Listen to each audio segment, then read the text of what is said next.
C'est important, ce qui se passe ici, parce que cela met en cause les principes qui ont présidé à la naissance de l'Union européenne. Ces principes, les droits de l'homme, l'intégrité de la Géorgie, la résolution des conflits par le dialogue, nous les faisons nôtres. Mais ce que nous avons voulu éviter, c'est aussi la renaissance de la guerre froide.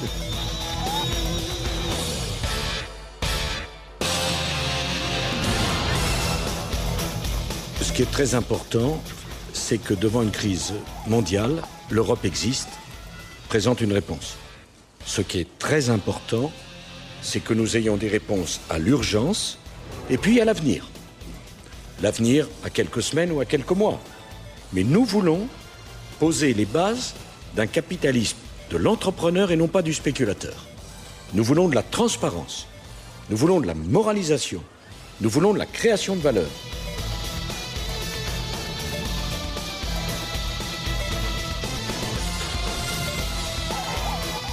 Je veux dire à nos concitoyens de tous les pays d'Europe qu'ils peuvent avoir et qu'ils doivent avoir confiance pour réformer un système financier international qui a besoin de l'être. On a d'abord, il y a 8 jours, réuni les 4 plus grands pays avec le président de l'Eurogroupe, le président de la Commission et le président de la Banque centrale. On s'est mis d'accord sur des principes.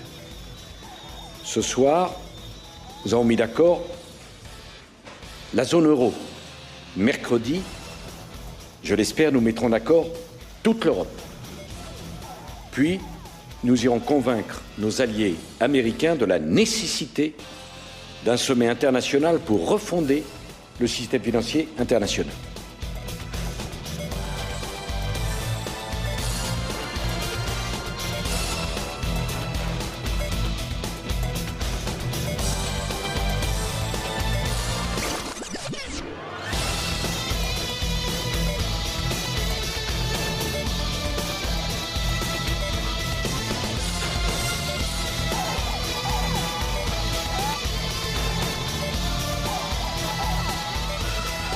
Nous venons de terminer un Conseil européen qui restera dans l'histoire de l'Europe, puisque 3 types de grandes décisions ont été prises à l'unanimité. Première chose, le processus de Lisbonne est relancé. Deuxièmement, sur la politique économique, la crise économique, tout le monde a montré son accord absolu sur la gravité de la crise. Pas une voix discordante. Enfin, le paquet énergie-climat.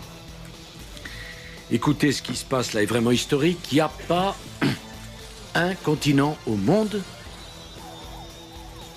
qui ne se soit doté de règles aussi contraignantes que celles que nous venons d'adopter à l'unanimité.